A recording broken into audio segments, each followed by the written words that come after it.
Mental health को better करना है तो वेले रहने की कला सीखनी पड़ेगी। अब आप कहोगे, अरे ये क्या उल्टी बातें कर रहे हो, हमें तो इतना डिप्रेशन हो गया है, हमें तो ओसीडी ने घेर रखा है, हम तो कोशिश कर रहे हैं कि कैसे अपने काम पूरे कर सकें, कैसे अपना मन लगा सकें रोजमर्रा की एक्टिविटीज में, हम तो व्यस्त होना चाहते हैं और आप कह रहे हो कि वेले रहो। बिना वेले हुए मेंटल हेल्थ को बेहतर किया ही नहीं जा सकता। वेले रहने की कला, खाली रहने की कला सीखना, ये मेंटल हेल्थ को बेहतर करने का सबसे जरूरी तरीका है, सबसे जरूरी जरिया और रास्ता है। ऐसा क्यों है, इस वीडियो में आपको बताऊंगा। ऐसा मैं क्यों कह रहा हूं, ये आपको समझना पड़ेगा क्योंकि ये आपकी जर्नी में बहुत महत्वपूर्ण पहलू होगा। इसे मिस नहीं कर सकते। मेंटल हेल्थ प्रॉब्लम्स जब शुरू होती हैं तो ज्यादातर लोग अपने जीवन के ऐसे पड़ाव पर रहते हैं जहां उनको काफी सारी जिम्मेदारियां निभानी होती हैं, बहुत से अधूरे काम पूरे करने होते हैं। इनफैक्ट लाइफ में कभी भी अगर मेंटल इलनेस आएगी तो हम हमेशा अपने को लाइफ के किसी ऐसे पड़ाव पर जरूर पाएंगे जहां कोई ना कोई जिम्मेदारियां निभानी ही पड़ती हैं। चाहे वो स्कूल की पढ़ाई हो, चाहे कॉलेज की पढ़ाई हो, चाहे जॉब हो, बिजनेस हो, घर परिवार की जिम्मेदारियां हो, कुछ ना कुछ जिम्मेदारियां इंसान को निभानी होती हैं जिसके बीच मेंटल इलनेस आ जाए तो सारा हमारा समय वो बर्बाद कर देती है। हम अपने सिम्टम्स में उलझ जाते हैं, मोटिवेशन नहीं आता, एनर्जी नहीं आती, काम अधूरे रह जाते हैं, कंसंट्रेशन, अटेंशन, डिसीजन मेकिंग, न जाने क्या क्या प्रॉब्लम्स आती हैं जिस वजह से काम लटक जाते हैं और हम धीरे धीरे धीरे लाइफ में पीछे होते जाते हैं। बहुत से लोग जिन्हें युवावस्था में, एडोलेसेंस में जब मेंटल इलनेस आती है तो धीरे धीरे वो पाते हैं कि बाकी लोग तो आगे निकल गए, किसी की अच्छी पढ़ाई हो गई, वो एक अच्छे कॉलेज में उसने एडमिशन ले लिया, किसी की अच्छी जॉब लग गई, और वो पर्सन देख रहा है कि मैं तो बस दवाइयां खाए जा रहा हूं, मेरे को तो डॉक्टरों के विजिट करने पड़ रहे हैं, मुझे साइकोलॉजिस्ट को कंसल्ट करना पड़ रहा है, पैसा इतना खराब हो रहा है, टाइम भी जा रहा है, कोपिंग भी नहीं हो पा रही, सिम्टम्स भी कम नहीं हो रहे, या कम हो जाते हैं तो फिर लौट आते हैं। तो बहुत सारा फ्रस्ट्रेशन हो जाता है जिसकी वजह से लगता है कि सारे काम छूटे जा रहे हैं। और काफी हद तक ये सच भी होता है क्योंकि एक पर्सन कॉम्पिटिटिव नहीं रह पाता, प्रतिस्पर्धा में आगे नहीं निकल पाता, एंट्रेंस एग्जाम क्लियर नहीं कर पाता, टाइम से जॉब नहीं लग पाती, अच्छे मार्क्स नहीं आ पाते, हर तरह से एक पर्सन फेलियर एक्सपीरियंस करता है। तो ऐसे में एक ही चीज से वो प्री ऑक्यूपाइड रहता है कि कैसे मैं अपना मेंटल डिसऑर्डर दूर करके जल्दी से जल्दी ज्यादा से ज्यादा बिजी हो पाऊं, ज्यादा से ज्यादा अपने सारे काम पूरे कर पाऊं। इस उम्र में मैक्सिमम लोग जो खुद कंसल्ट करते हैं मेंटल इलनेस के लिए, उनका मेजर कंसर्न यही होता है कि मैं कैसे ज्यादा प्रोडक्टिव बन जाऊं।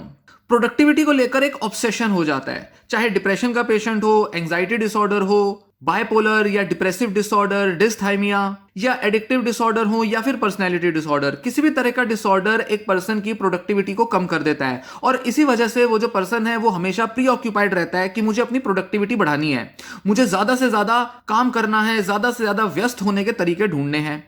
और मैं अपने चैनल पर अक्सर बताता रहता हूं कि ज्यादा बिजी रहने की ऑब्सेशन को दूर करना जरूरी है, क्योंकि ज्यादा बिजी रहना, ज्यादा व्यस्त रहना, ज्यादा काम करते रहना, इस अप्रोच से, इस रास्ते से मेंटल हेल्थ को बेहतर करना बहुत मुश्किल है।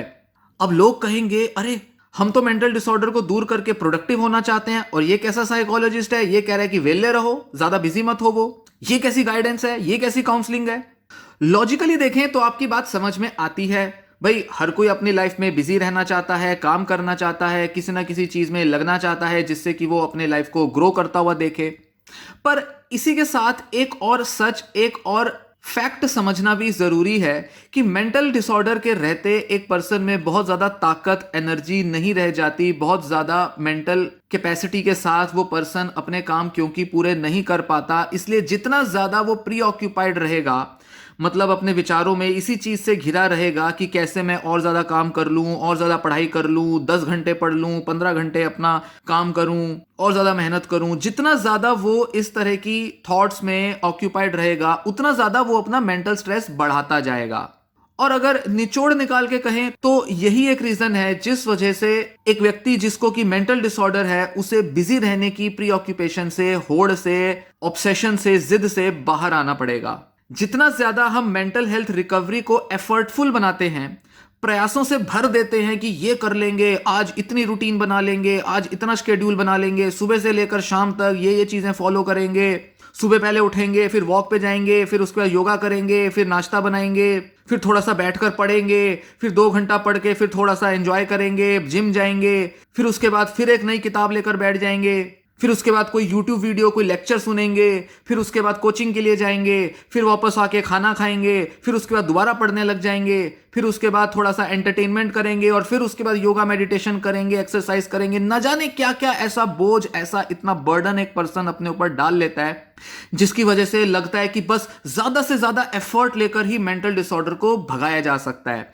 और सच बात तो यह है कि इस तरह की रूटीन, इस तरह की बिजीनेस बनाने से एक पर्सन के दिमाग में सिर्फ स्ट्रेस भरता है और स्ट्रेस की वजह से वो हमेशा ऐसा पाता है कि वो जो कमिट करता है खुद को, जितना वो अपने से वादे करता है, जितने अपने रूल्स रेगुलेशंस बनाता है, उतना ही ज्यादा उनको फुलफिल करना, पूरा करना उस व्यक्ति के लिए मुश्किल हो जाता है, क्योंकि वो स्ट्रेस ले रहा है, बहुत ज्यादा अपने ऊपर तनाव ले रहा है। इतना डिसिप्लिन बनाना, इतने ज्यादा बंदिशें बनाना एक तो वैसे ही हर इंसान के लिए पॉसिबल नहीं होता। मेंटल डिसऑर्डर में तो वैसे भी मुश्किल हो जाता है ये सब पूरा करना। फिर उसके बाद जब काम पूरे नहीं होंगे तो उसका गिल्ट आएगा, उसका अफसोस होगा, उससे माइंड में नेगेटिव थॉट आएंगी, फिर उससे और ज्यादा उदासी आएगी, और ज्यादा मोटिवेशन इश्यूज आएंगे और उससे डिप्रेशन, ओसीडी और ज्यादा बढ़ जाएगा। घबराहट ज्यादा बढ़ेगी, चिंताएं बढ़ जाएंगी, फ्यूचर को लेकर, एग्जाम को लेकर, काम को लेकर चिंताएं करेंगे। तो जहां एक पर्सन ऑब्सेस्ड हो रहा था कि मुझे काम करना है, प्रोडक्टिव होना है, उतना ही ज्यादा उसके लिए प्रोडक्टिव होना भी मुश्किल होगा, उतना ही ज्यादा उसका स्ट्रेस बढ़ेगा और उतना ही ज्यादा उसका डिसऑर्डर बढ़ता जाएगा।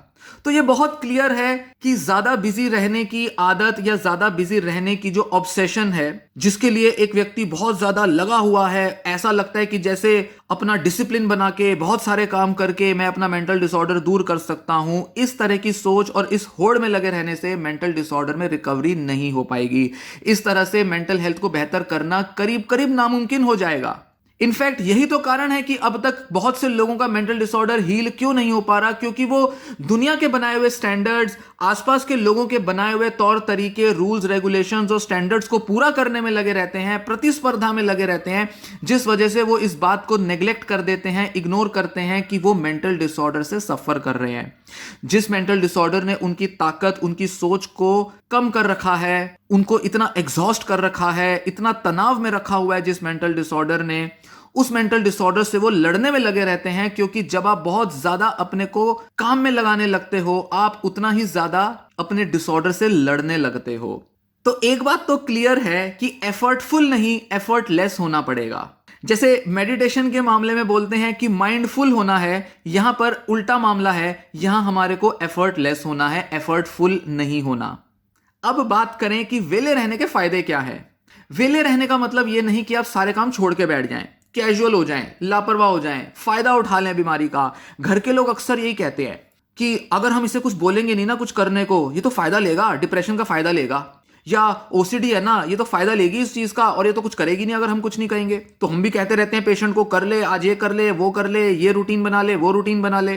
तो ये जो सारा जो होड़ लगी रहती है कि ये कर लो, वो कर लो, इससे डिसऑर्डर दूर हो जाएगा, इससे फैमिली मेंबर्स का भी भरोसा जो है पेशेंट पर खत्म होता है, पेशेंट का भी खुद पर से भरोसा खत्म होता है, क्योंकि वो पाता है कि बार बार एफर्ट लेकर भी मेरा डिसऑर्डर तो जा नहीं रहा, मेरे अंदर कुछ इंप्रूवमेंट तो आ नहीं रही।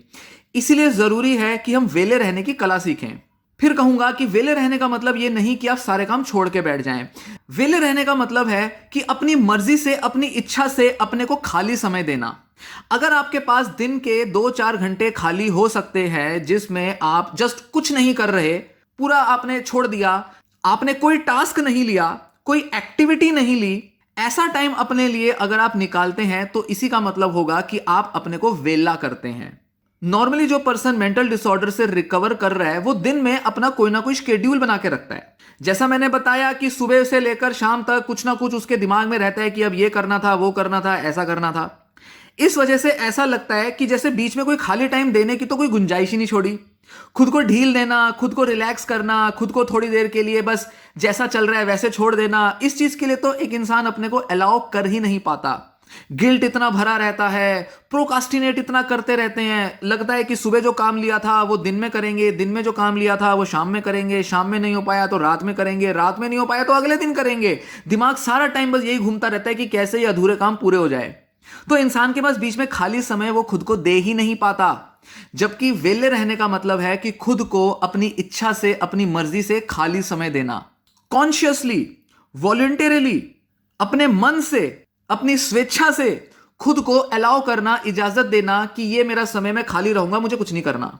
ध्यान दें, जब एक पर्सन मेंटल हेल्थ से रिकवर हो रहा होता है तो उसका खुद पर से भरोसा टूट जाता है। वो अपने को बहुत ज्यादा ब्लेम करता है, अपने को दोष देता है। वो ऐसा पाता है कि लाइफ में अगर वो कुछ नहीं कर पा रहा या नहीं कर पा रही तो वो उसका दोष है। शायद वो मेंटल हेल्थ की रिकवरी में पूरे प्रयास नहीं ले रहा या नहीं ले रही। उसे लगता है कि शायद वो थेरेपी के आइडियाज या टेक्निक्स पर पूरा काम नहीं कर रही। उसे ऐसा लग सकता है कि इतनी गाइडेंस अवेलेबल है, यूट्यूब पे इतनी वीडियोस अवेलेबल है, इतनी सारी सेल्फ हेल्प बुक्स अवेलेबल हैं, थेरेपिस्ट से भी मिल लिए, डॉक्टरों से भी कंसल्ट कर लिए, इतनी सारी हेल्प मौजूद है, पर मैं शायद पूरे प्रयास नहीं ले पा रही, या मैं पूरी तरह से सीरियस नहीं हूं, इस वजह से शायद मैं पूरी तरह से रिकवर नहीं कर पा रहा। दूसरे लोग रिकवर कर लेते हैं, किसी ने मुझे कहा कि तुम ये कर लोगे तो इससे तुम्हारा डिसऑर्डर दूर हो जाएगा। दूसरों के लिए तो पॉसिबल है, पर मेरे लिए पॉसिबल नहीं है, क्योंकि शायद मैं पूरे एफर्ट्स लेना ही नहीं जानता। इस तरह के गिल्ट और इस तरह के अफसोस से, हीन भावना से, इंफीरियोरिटी से एक पर्सन का मन भर जाता है जिसे डिसऑर्डर है। तो ऐसे में वो हमेशा जब खुद को दोष देता रहता है, वो अपने अंदर कमियां ढूंढता रहता है, अपने अंदर नुक्स निकालता रहता है। दूसरे भी अगर उसको कुछ बोले कि तू ये नहीं करता या वो नहीं करती तो वो उसे सच मान लेता है। ऐसे में उसके अंदर बहुत सारी आत्मग्लानि भर जाती है। इसकी वजह से या तो उसका डिप्रेशन बढ़ता है, एंजाइटी बढ़ती है, या फिर उसके अंदर गुस्सा आता है, वो दूसरों पर फ्रस्ट्रेटेड हो जाता है, दूसरों से चिढ़ने लगता है। इस तरह का जो पूरा जो मेंटल कंडीशन है वो केवल इसी वजह से बनता है क्योंकि एक इंसान खुद को दोष दे रहा है कि मैं अपने लिए कुछ कर क्यों नहीं पा रहा, मैं अपने लिए मेहनत क्यों नहीं कर रहा। तो ये मेहनत करने की, एफर्ट लेने की जो साइकोलॉजी है, इसको बदलना जरूरी है। वेला रहना, अपने को खाली समय देना, दिन के केवल थोड़े समय कुछ एक्टिविटीज करके बाकी पूरा टाइम खुद को फ्री कर देना, ये बहुत जरूरी है। सबसे पहले इस तरह की हैबिट से, इस तरह के रवैये से आपका स्ट्रेस कम होगा। दिन भर में आपके लिए जो सबसे एसेंशियल है बस वही करके बाकी का टाइम आप खुद को फ्री रख सकते हो। अब कोई कहेगा मैं तो पूरा दिन फ्री रहता हूं, मेरे लिए तो एक चीज करना भी मुश्किल हो जाता है। आप कह रहे हो 4 काम कर लो, 10 काम के लिए अपने को फ्री रख दो। कैसी भी कंडीशन हो, पर आपको यह समझना पड़ेगा कि कैसे आप पहले खुद को स्ट्रेस फ्री करें, खुद को एफर्टलेस करें और खुद को अलाउ करें, इजाजत दें कि अगर आप समय खराब कर रहे हैं तो वो समय खराब करना सही है। टाइम वेस्ट करना जरूरी है, और टाइम वेस्ट करके आप कोई गुनाह नहीं कर रहे, कोई गलती नहीं कर रहे। दुनिया में कितने लोग हैं जो आपको 24 घंटा व्यस्त मिलते हैं? कहां ऐसा हिसाब रखा जाता है कि आपको इतनी देर बिजी रहकर या इतना काम करके आपको कहीं कोई हिसाब देना है, या अगर ऐसा कर लोगे तो ही तरक्की मिलेगी, तो ही सब बढ़िया होगा। हाँ, यह बात सही है कि जो लोग मानसिक रूप से स्वस्थ होते हैं वो ज्यादा काम कर पाते हैं, पर इसका मतलब यह नहीं कि रिवर्स भी सही हो। ज्यादा मानसिक रूप से स्वस्थ ज्यादा काम करेगा, पर इसका मतलब यह नहीं कि जो ज्यादा काम करेगा उसका मानसिक स्वास्थ्य भी बेहतर हो जाएगा। तो रिवर्स सही नहीं है, एक ही दिशा में यह बात सच है। अब देखें कि जब आप कुछ नहीं कर रहे होते, जब आप वेले होते हैं और जब आप मन से वेले होते हैं, आपको पता है कि इस टाइम मुझे कुछ नहीं करना। कुछ भी होगा, घर में कोई लोग गप्पे मार रहे हैं, कोई लोग टीवी देख रहे हैं, बाहर लोग घूम रहे हैं, मार्केट में जाना है, कुछ भी कर रहे हैं, बस जो भी चीज आई जा रही है आप वो बस किए जा रहे हैं। आप स्पॉन्टेनियस हैं, मतलब आप बस फ्लो के साथ बह रहे हैं। तो ऐसे में क्या चीज एसेंशियल है जो की जानी चाहिए, या क्या चीजें नॉन एसेंशियल हैं, गैर जरूरी हैं, इसका फर्क आप करना बंद कर देते हैं। जिन लोगों को मेंटल डिसऑर्डर है, अक्सर वो लाइफ को बड़ा मीनिंगफुल बनाने में लगे रहते हैं। खासकर कई लोगों को जिनको लंबे समय से डिप्रेशन या ओसीडी है, वो तो इस होड़ में ही लगे रहते हैं कि लाइफ का कैसे गहरा से गहरा मीनिंग ढूंढना है, लाइफ को कैसे मीनिंगफुल बनाना है, लाइफ के अंदर एक पर्पस है, एक मकसद है जिसे तलाशना है और उसकी दिशा में लग जाना है। इस वजह से ऐसे लोग 2 तरह की कैटेगरी क्रिएट कर लेते हैं, एक एसेंशियल एक्टिविटी, एक नॉन एसेंशियल एक्टिविटी। एक वो काम जो जरूरी है करने, एक वो काम जो जरूरी नहीं है करने। तो अक्सर इनका दिमाग हमेशा इस चीज का असेसमेंट करता रहता है कि क्या चीज उन्होंने की जो कि प्रोडक्टिव थी, जो कि जरूरी थी, और क्या उन्होंने किया जो कि टाइम वेस्ट था, जिसकी वजह से उनका टाइम खराब गया, और जो उन्हें नहीं करना चाहिए था। तो जो एसेंशियल है वो करना चाहिए, जो नॉन एसेंशियल है वो नहीं करना चाहिए। तो ऐसे में उनका सारा ध्यान बस इसी में लगा रहता है कि कैसे एसेंशियल चीजों पर फोकस किया जाए, कैसे लाइफ को मीनिंगफुल बनाया जाए, कैसे केवल वही चीजें की जाए जो आपको बेहतर महसूस कराती हैं, जो आपको मीनिंगफुल महसूस कराती हैं, जिसको करके आपको कुछ रिजल्ट मिलेंगे, कुछ अचीव करोगे। इस वजह से ऐसा इंसान बहुत अननेचुरल, अप्राकृतिक रूप से काम करने लगता है। ये लाइफ के अंदर जो खालीपन है, जिसकी वजह से आप स्ट्रेस फ्री होते हो, जिसकी वजह से आप अपने को रिलैक्स करते हो, जिसकी वजह से आप खुद को इजाजत देते हो कि आप लाइफ के उतार चढ़ावों में आराम से बहते जाओ, आराम से एडजस्ट करते जाओ, इस तरह के लाइफस्टाइल और इस तरह की लाइफ की अप्रोच से ऐसा इंसान अपने को वंचित कर देता है, इस तरह की अप्रोच से दूर हो जाता है। तो होता क्या है, वो बहुत अननेचुरल बन जाता है, वो बहुत फोर्सफुल हो जाता है, बहुत एफर्ट लेने लगता है, खुद के साथ सख्ती रखने लगता है, अपने साथ जाती करने लगता है। क्यों? क्योंकि वो लाइफ में कमी महसूस कर रहा है। उस कमी को पूरा करने के लिए उसे लगता है कि मैं ज्यादा से ज्यादा काम करके, इसको कंपनसेट करके अपने लाइफ के अंदर जो लॉसेस हैं उनकी भरपाई करता रहूं। पर अपने को फ्री छोड़ना आपको यह बताता है कि कैसे लाइफ के अंदर हर चीज एसेंशियल नहीं होती, हर चीज पर बहुत ज्यादा सीरियस होना जरूरी नहीं होता, हर चीज पर बहुत ज्यादा टाइम देना जरूरी नहीं होता, या लाइफ में केवल वही चीजें करनी जरूरी नहीं होती जिनका कोई सो एंड सो मकसद है या मीनिंग है। ये मीनिंग किसने बनाए, ये मकसद किसने सेट किए? आपने किए, या आपने यूट्यूब पर देख लिया, कहीं किताब पढ़ ली, how to find meaning in life, जीवन के अंदर कैसे तरक्की हासिल करें, how to achieve success in life. इस तरह की वीडियोस, इस तरह की किताबें पढ़ के, देख के आपका दिमाग कंडीशन हो चुका है, ब्रेन वॉश हो चुके हो। इस वजह से आपको लगता है कि लाइफ के अंदर सब अधूरापन है, सब खालीपन है, तो लाइफ को सीरियस बना दो, लाइफ को लगा दो किसी मकसद ढूंढने में। और होता क्या है, इससे आप अपने साथ जो सख्ती बरतते हो, आप हमेशा डिस्ट्रेस में रहते हो, हमेशा परेशान रहते हो, हमेशा आपका माइंड डिप्रेसिव, बहुत ही स्ट्रेस में, बहुत ही एंग्शियस रहता है, क्योंकि हमेशा अधूरापन है, हमेशा एक बेचैनी बनी हुई है, हमेशा ऐसा महसूस होता है कि जो चल रहा है वो सही नहीं है, जो आसपास आप देख रहे हो वो अपने में पूरा परफेक्ट नहीं है, कुछ और करना पड़ेगा जिससे परफेक्शन आएगी। इसीलिए बहुत जरूरी है कि आप लाइफ के अंदर नॉन एसेंशियल चीजों पर समय दो।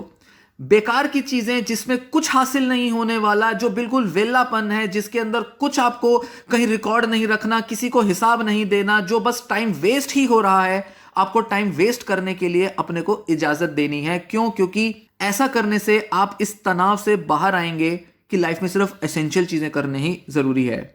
जरा गौर करें कि जैसे कुछ धर्मों में कहा जाता है, जैसे हिंदू धर्म में कहा जाता है कि यमराज हैं, जिनके यहां कोई चित्रगुप्त नाम का व्यक्ति बैठा है, जो सब लोगों के कर्मों का लेखा जोखा रख रहा है, सबका रिकॉर्ड रख रहा है, किसने अच्छे कर्म किए, किसने बुरे कर्म किए, उनका रिकॉर्ड रख रहा है, और उस हिसाब से उसको अगला जन्म मिल जाता है, या उस हिसाब से उसको पनिशमेंट मिलती है या रिवॉर्ड मिलता है। आपने कितना काम किया, कितना ज्यादा काम किया, कितने बिजी रहे, कितना प्रोडक्टिव रहे, इसका हिसाब कौन रख रहा है? किस तरह का चित्रगुप्त बैठा है ऊपर जो इसका हिसाब रखेगा और आपको उतनी अच्छी मेंटल हेल्थ देगा? अच्छा, आप बिजी नहीं रहते, आपकी मेंटल हेल्थ खराब करनी पड़ेगी। अरे ये बंदा बहुत बिजी रहता है, इसकी मेंटल हेल्थ सुधार दो। कौन रख रहा है ऐसा रिकॉर्ड? कोई नहीं रख रहा है। सिर्फ आपने अपने दिमाग पे बोझ लादा हुआ है, आपने अपने दिमाग पे प्रेशर, ये बर्डन लादा हुआ है कि नहीं, मुझे ऐसे चलना पड़ेगा, मुझे अपने को बहुत ज्यादा सीरियस रखना पड़ेगा, तब जाकर मेरी मेंटल हेल्थ बेटर हो जाएगी। मेंटल हेल्थ बेटर कहां से होगी जब इतने सीरियस रहोगे? तो फ्री रहो, वेला रहना सीखो, एक तरह का कॉन्शियस टाइम वेस्टेज करो, अपने मन से करो, वॉलंटरी तरीके से करो, और उस खाली और वेले टाइम को जैसे जैसे आप एक्सपीरियंस करते जाओगे, जैसे जैसे स्ट्रेस फ्री रहना सीख जाओगे, जैसे जैसे इस वेलेपन की अहमियत को समझोगे, वैसे वैसे आप पाओगे कि जीवन में कुछ ही चीजें करना, कुछ ही एक्टिविटीज या कार्य करना जरूरी होता है जिनसे आपको छोटा मोटा रिवॉर्ड मिल जाए, वो भी काफी है। और अगर मैं वेला भी हूं, अगर मैं कुछ टाइम अपने को दे रहा हूं, स्ट्रेस फ्री रह रहा हूं, फालतू की चीजें कर रहा हूं, घूम आए, हैंग आउट कर लिया, फालतू में टीवी देख लिया, सोशल मीडिया देख लिया, कुछ भी कर लिया, वेलापन है, कर रहे हैं, अगर आप इस तरह के टाइम को एक्सेप्ट कर लेते हैं, जो कि आप काइंड ऑफ वेस्ट कर रहे हैं, सोसाइटी के स्टैंडर्ड के हिसाब से वेस्ट कर रहे हैं जिस टाइम को आप, अगर आप ऐसा करना भी सीख लेते हैं, तो धीरे धीरे आपको समझ में आएगा कि आपने कुछ गंवाया नहीं। आपको लाइफ को एंटायरिटी में, टोटलिटी में लेने का एक तरीका आ गया, जहां हर चीज का हिसाब रखना, हर चीज को एक प्रोडक्टिव तरीके से करना जरूरी नहीं होता। माइंड को फ्री करना जरूरी है, थॉट्स से, क्लटर से, ये जो कूड़ा कचरा भरा हुआ है दिमाग में, इससे अपने को रिलीज करना जरूरी है, ना कि इसके अंदर बहुत ज्यादा कांट छांट करके जो जरूरी का है उसको निकालें और जो फालतू है उसको फेंके। इस कांट छांट में लगे नहीं रहना। इस कांट छांट की वजह से ही तो आप इतने बीमार हुए जा रहे हो।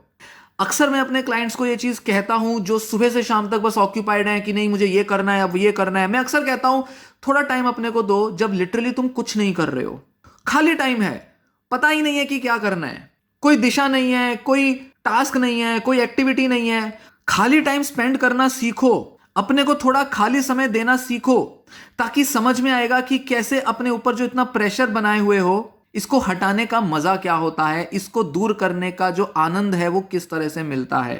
क्योंकि यहां बात ये नहीं हो रही कि अगर आप वेले हो तो आप कुछ नुकसान कर रहे हो। मैं ये नहीं कह रहा आप नुकसान करवाओ अपना। नुकसान फायदे में देख देख कर ही तो इतना ज्यादा बीमारी आ जाती है कि भाई बिजी रहे फायदा, टाइम वेस्ट किया, बिजी नहीं रहे तो नुकसान।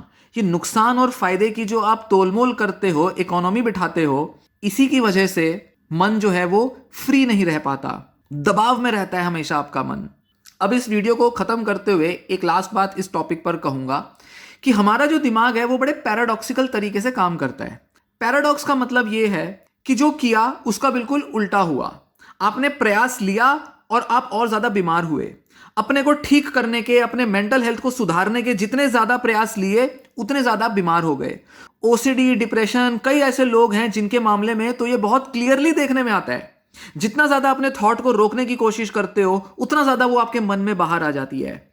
जितना ज्यादा आप कोशिश करते हो किसी चीज के बारे में ना सोचें, उतना ज्यादा वो आपके मन में दौड़ दौड़ कर आती है। तो ये पैराडॉक्सिकल इफेक्ट होता है।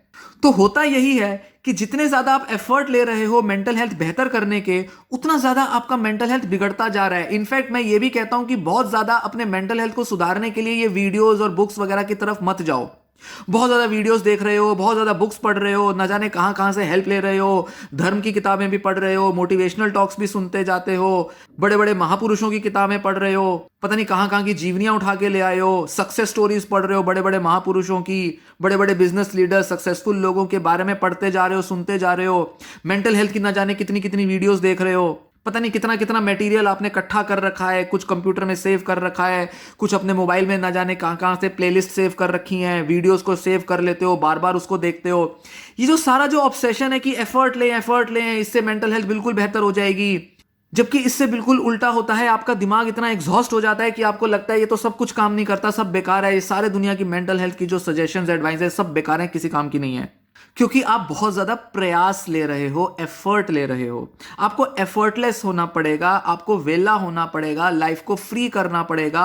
और जब सारी नॉन एसेंशियल चीजों के लिए आप खुद को अलाउ करोगे, गैर जरूरी चीजों पर भी अपना समय देना शुरू करोगे, फालतू की चीजें भी करना शुरू करोगे, जो चीजें आपके मन में एक टाइम वेस्ट कैटेगरी को बिलोंग करती हैं, वो जब मन से करना शुरू करोगे तो इसका भी एक पैराडॉक्सिकल इफेक्ट आएगा। आपका माइंड और ज्यादा रिलैक्स हो जाएगा, आप लाइफ को और ज्यादा मीनिंगफुल होता हुआ पाओगे, लाइफ को और ज्यादा भरा भरा महसूस करोगे। तो पैराडॉक्सिकल इफेक्ट दोनों दिशाओं से काम करता है। ज्यादा प्रयास लोगे, काम नहीं करेगा, सफलता नहीं मिलेगी। बिल्कुल एफर्ट नहीं लोगे, सफलता मिलनी शुरू हो जाएगी। मतलब मेंटल हेल्थ की यहां बात हो रही है। लाइफ के अंदर, करियर के अंदर सक्सेस की बात मैं नहीं कर रहा, इस तरह के वीडियोस में नहीं बनाता। कभी कोई वीडियोस मैंने बना ली तो बना ली, अदरवाइज मैं बहुत ज्यादा ये सक्सेस, मोटिवेशन, इस तरह की वीडियोस नहीं बनाता, क्योंकि ये मेंटल हेल्थ के दायरे में नहीं आती। इसके लिए आपको कुछ दूसरे लोगों को सुनना या देखना पड़ेगा। पर पैराडॉक्सिकल इफेक्ट आपके फायदे में काम कर पाए, धीरे धीरे धीरे जब आप वेले होते जाते हो, दिन का काफी सारा समय अपने को फ्री देते रहते हो, तो आप पाओगे कि आपका स्ट्रेस कम होगा, आप में ताकत आएगी, और धीरे धीरे आप मन से सिर्फ वही चीजें करोगे जो एसेंशियल है, उनको पूरा भी कर पाओगे। धीरे धीरे चीजें आपके फेवर में आती जाएंगी, माइंड रिलैक्स होता जाएगा, सोच आपकी क्लियर होती जाएगी, और लाइफ जो है वो बड़ी रिफाइन होती जाएगी। इस तरह से आप ग्रो करोगे, इस तरह से आप दिमाग के अंदर जो क्लटर है, कूड़ा भरा हुआ है नेगेटिविटी का, वो धीरे धीरे निकलेगा, और जो सबसे एसेंशियल, सबसे जो जरूरी चीजें हैं, जरूरी थॉट्स हैं, केवल वही आपके मन में रहेंगी, जो आपको बेहतर महसूस कराएंगी, जो आपको एक अच्छा मेंटल हेल्थ देगी। सोचना, समझना, इस चीज पर गौर करना, और इस तरह की अप्रोच को जीवन में उतारने की, अपनाने की कोशिश करना। यह वीडियो यहीं समाप्त होती है। धन्यवाद।